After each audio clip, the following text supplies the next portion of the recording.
Well, here in tonight's main news, a Home Office report has concluded that there's no obvious link between tough laws and levels of illegal drug use. The report, rejected by Downing Street, looks at policies in other countries and finds there was no major correlation between drug use and legal enforcement.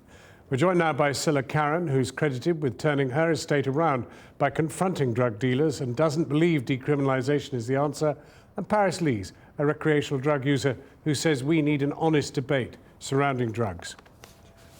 Silla Carron, how did you do it? I mean, and indeed, are you sure that you managed to clear the estate now? It's never always cleared. What you have to do is continually work at it. And how did I do it? Not on my own.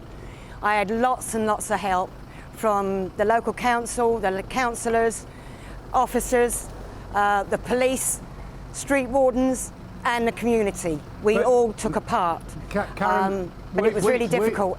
Were these drug users arrested, locked up, or treated? What happened?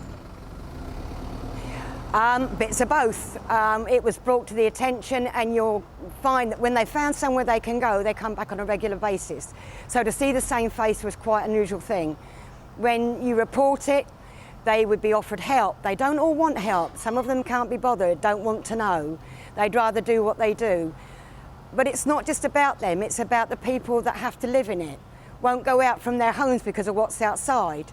And usually when they've taken the drug, they either urinate, open their bowels, or they vomit. Right. It can be right outside your door. So look, it's not very nice. Let me put that to Paris Lees. I mean, obviously you don't believe in the criminalisation of drugs, that isn't really the way forward. But what does somebody like Silla Carron, who has to live on an estate where she has this blight of people shooting up and urinating and the rest of it?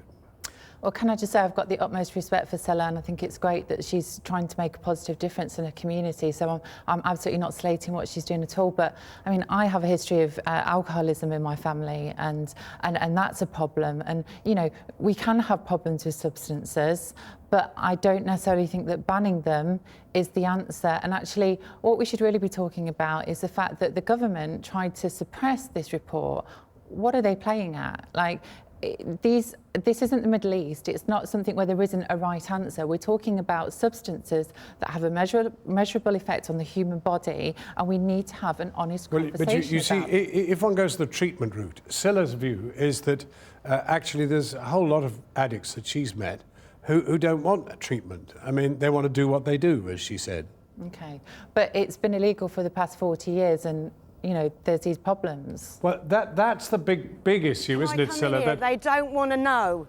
But that's the big issue, isn't it, Silla? They don't want to know about illegal. You see, the thing is that for 40 years there have been locking up drug addicts, and as you put it, they keep coming back.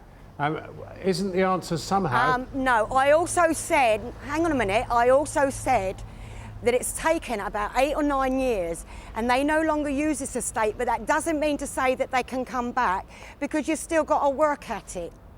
And yes, you just moved them on. And the lady's right, if there was a huge answer out there, then I'd like to hear it.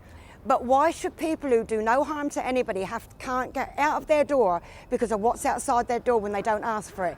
The children that pick up needles because they're dropped and nobody cares about it. It's wrong. It doesn't make it right. Right, okay. And I wish I had the answer, but I don't. What's your answer to decriminalising simply making much more heroin, much more coke, much more everything available? Look, I don't think it's a case of making it more available. There's measurable traces of cocaine in the Waterboard here in London. You know, the report that came out the other week saying that 7 billion has been injected into the UK economy this year from drug use. People are taking drugs.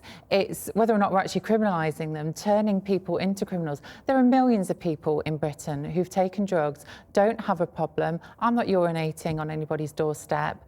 You know, I'm a successful journalist. There are people who are functioning members of society who take drugs, and we're not allowed to say that. Why? Why can't we have an honest discussion about this? Quick word from you, Silla. Would you like an honest discussion about drugs? Absolutely, and if someone's got the answer, I'd love to hear it. But after working really hard, what about the people that don't do it? They shouldn't pay for everything else. It's wrong. What about the people who don't do it? Should they have to suffer? Well, what about the people who don't smoke? What about the people who don't drink alcohol? I think so much of this is emotional, and if we actually just called this chemical A, chemical B, chemical C, and actually looked at the effects that they had on the body and what the chemical caused in terms of, you know, cost to the NHS, we'd be having a completely different conversation. Paris Lees, Silla Carron, thank you both very warmly. Krishnan.